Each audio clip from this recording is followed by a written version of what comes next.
நண்பர்கள் அனைவருக்கும் வணக்கம்.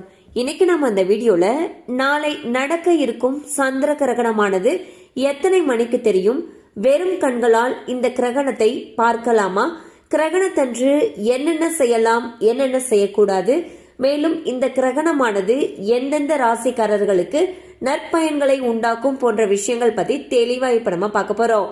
அதுக்கு முன்னாடி நீங்க நம்ம சேனலை சப்ஸ்கிரைப் பண்ணலைன்னா உடனே சப்ஸ்கிரைப் பண்ணிருங்க. அப்படியே பக்கத்தில் இருக்கக்கூடிய பெல் பட்டனையும் கிளிக் பண்ணிருங்க. அப்பதான் நாங்க போடக்கூடிய அனைத்து பயனுள்ள தகவல்களும் உங்களை கரெக்ட் டைம்க்கு ரீச் ஆகும். இப்ப வாங்க வீடியோக்குள்ள போலாம்.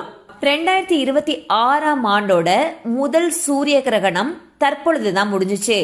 இந்நிலையில் முதல் சந்திர கிரகணமானது வர இருக்கு. சூரியன், பூமி, சந்திரன் இது மூணும் ஒரே நேர்கோட்டில் வரும் பொழுது பூமியுடைய நிழலானது சந்திரனை மூடுவதால் சந்திர கிரகணம் ஏற்படுது. இந்த சந்திர கிரகணம் பாத்தீங்கன்னா ரொம்பவே முக்கியத்துவம் வாய்ந்த ஒன்றாக கருதப்படுது. இந்த வருடத்துடைய முதல் சந்திர கிரகணமானது மார்ச் 3ஆம் தேதி வர இருக்கு. இந்த சந்திர கிரகணம் வானியல் துறையில் மட்டுமல்லாமல் ஜோதிடம் ரீதியாகவும் முக்கியத்துவம் வாய்ந்த ஒன்றாக கருதப்படுது. இந்த வருடத்துடைய முதல் சந்திர கிரகணம் பாத்தீங்கன்னா மார்ச் 3ஆம் தேதி பிற்பகல் 2:16 தொடங்கி மாலை 7:52 வரை நீடிக்க போகுது. இது எங்கெங்கெல்லாம் தெரியும்னு பாத்தீங்கன்னா இந்தியா, கிழக்கு மற்றும் தென்கிழக்கு ஆசியா, ஆஸ்திரேலியா, பசிபிக் பெருங்கடல், வட மற்றும் தென் அமெரிக்காவோட சில பகுதிகள் இதுங்கெல்லாம் தெரியும்னு சொல்லியிருக்காங்க. இந்தியால பாத்தீங்கன்னா பாதி சந்திர கிரகணத்தை பார்க்க முடியும்னு சொல்லப்படுது. ஜோதிடம் ரீதியாக இந்த சந்திர கிரகணம் சில ராசிக்காரர்களுக்கு மிகவும் நேர்மறையான பலன்களை அளிக்க போகுது அப்படின்னு சொல்றாங்க.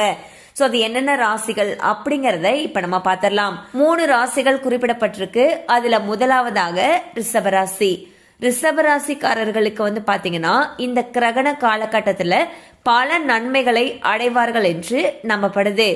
நீண்ட காலமாக அவங்களுக்கு நிலுவையில இருந்த பணிகள் அனைத்துமே வெற்றிகரமாக முடிவடையும் சொல்றாங்க. அது மட்டும் இல்லாம அவங்க பார்த்துட்டு இருக்கக்கூடிய வேலையில கூடுதல் பொறுப்புகள் கொடுக்கப்படும் சொல்றாங்க.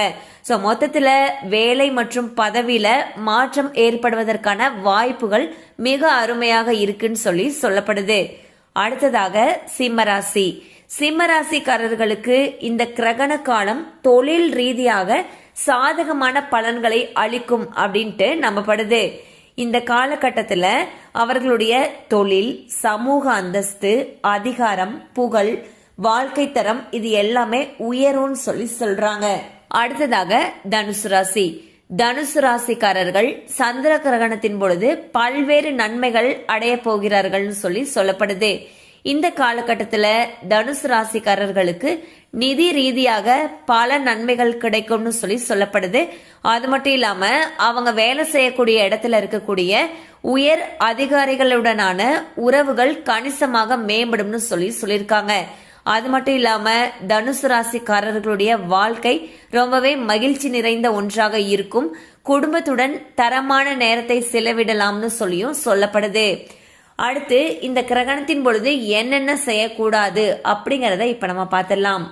சந்திர கிரகணத்தின் பொழுது கர்ப்பிணி பெண்கள் கூடுதலாக எச்சரிக்கையுடன் இருப்பது நல்லதுன்னு சொல்லப்படுது. தேவையில்லாம வெளியில் செல்வதை தவிர்க்க வேண்டும்.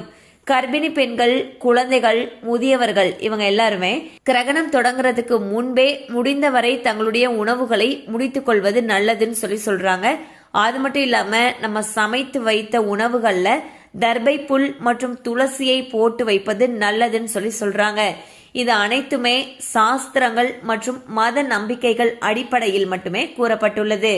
சோ இன்னைக்கு நம்ம இந்த வீடியோல சந்திர கிரகணம், அதாவது 2026 ஆண்டுடைய முதல் சந்திர கிரகணம் எப்ப வருது, எந்தெந்த பகுதிகளில் தெரியுது, எந்தெந்த ராசிக்காரர்களுக்கு இது நல்லது, அடுத்து இது என்னென்ன பண்ணணும் பண்ணக்கூடாதுங்கிற விஷயங்கள் பத்தி பார்த்தோம். கண்டிப்பா அந்த அப்டேட் உங்களுக்கு பயனுள்ளதா இருந்திருக்கும் நம்புறோம். மேலும் இது போல அப்டேட்ஸ் உங்களை உடனே ரீச் ஆகணும்னு நினைச்சீங்கன்னா நம்ம சேனலோட தொடர்ந்து இணைந்திருங்கள். தேங்க்யூ ஃபார் வாட்சிங்.